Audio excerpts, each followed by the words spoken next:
You know, 95% of these resentments on paper look stupid.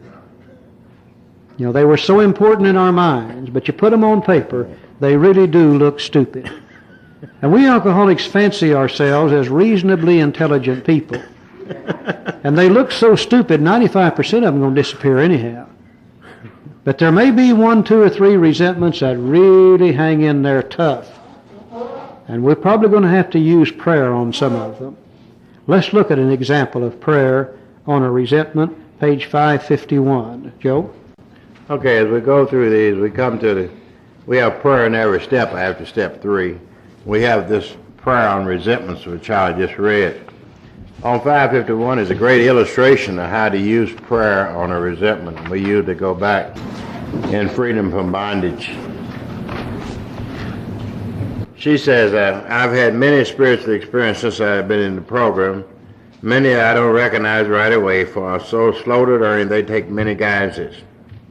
But one was so outstanding I would like to pass it on when I can and hope that it will help someone else as it has me.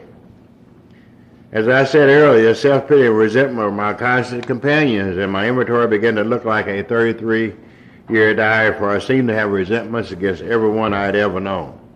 All but one responded to the treatment suggested in the steps immediately, but this one posed a problem.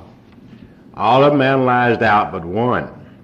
She said, and look, I like the way she worked on this one and kept it healthy. She said it was against my mother, who was 25 years old. I had fed it, fanned it, and nurtured it as one might a delicate child. It became a part of me as my breathing. It provided me with excuses for my lack of education, my marital failures, personal failures, inadequacies, and of course my alcoholism. And though I really thought I was willing to part with it now, I was reluctant to let it go.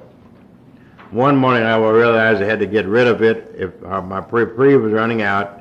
If I didn't get rid of it, I was going to get drunk, and I didn't want to get drunk anymore.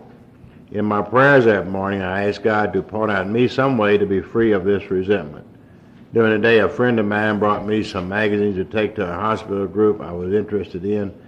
Now I looked through them, and a banner across the front, one featured an article by a prominent clergyman in which I caught the words resentment. He said, in effect, if you have a resentment you want to be free of, if you pray for the person or thing you resent, you will be free. If you ask in your prayers for everything you want for yourself to be given to them, you will be free. Ask for their health, their prosperity, their happiness, and you will be free. Even when you don't really want it for them, your prayers are only words, and you don't mean it, go ahead and do it anyway. Do it every day for 2 weeks, and you will find you have come to mean it and want it for them, and you realize that where you used to feel bitterness, resentment, and hatred, you will feel compassionate, understanding, and love. You know, it's totally impossible to enter in communion with God, which is the deepest form of love, concern we can show for another individual, constantly, and at the same time resent him. If you pray for him, you're going to lose that resentment.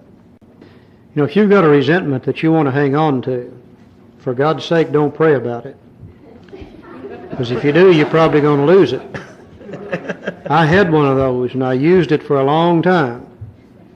And I fooled around and got rid of it when I really didn't mean to. The thing got to eating me up, and I went to my sponsor, and he said, Charlie, you got to get rid of that resentment. I said, I don't want to get rid of this. He said, that's beside the point. If you don't, it's going to get you drunk. I said, well, how do you do it? He said, let me show you. He took me to this illustration Joe just read, and he said, go home and do what it says, and you'll get rid of it. And I went home and got down on my knees, which I very seldom did in those days, and I said, God, I want you to give that son of a bitch everything he deserves. And that's the only prayer I had for that guy that day. But some 3 or 4 or 5 days later, I don't really know when, I found myself saying things I didn't intend to say. I found myself saying, God, give to that guy what I want in my life. Give him the peace of mind, serenity, and happiness I seek for myself. 3 or 4 or 5 days later after that, I don't know when, I woke up one morning and that resentment was gone, and it's never returned since then. And the irony of the situation today is that this fellow is now my next door neighbor. And we visit back and forth in each other's homes. We're good friends. We have a good time together. simply because I was willing in desperation to do what our book tells us to do. Now just think. This set of display cases over here, that while ago they were filled with resentments, are now emptied out. 95% of them disappeared. The other 5% through prayer have now disappeared.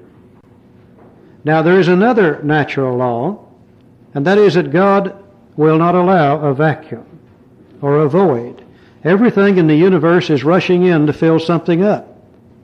If those resentments disappear, God's not going to leave a hole in my head. I've got enough of those already. They will have to be replaced with something else. The only thing that can replace them is the opposite of the resentment. And suddenly I find those shelves are filled with love, patience, tolerance, and goodwill toward my fellow man. I did not have to go read any other books to find them. I did not have to search them out. If God dwells within me, that's always been a part of my makeup. I never could operate on love, patience, and tolerance because of resentments.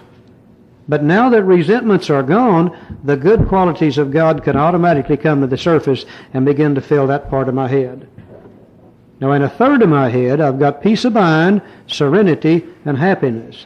I'm in much less chance of getting drunk than I was before I started this simple little inventory. We listed them, we analyzed them, we got rid of them, and they were replaced with the opposite, which is God's will.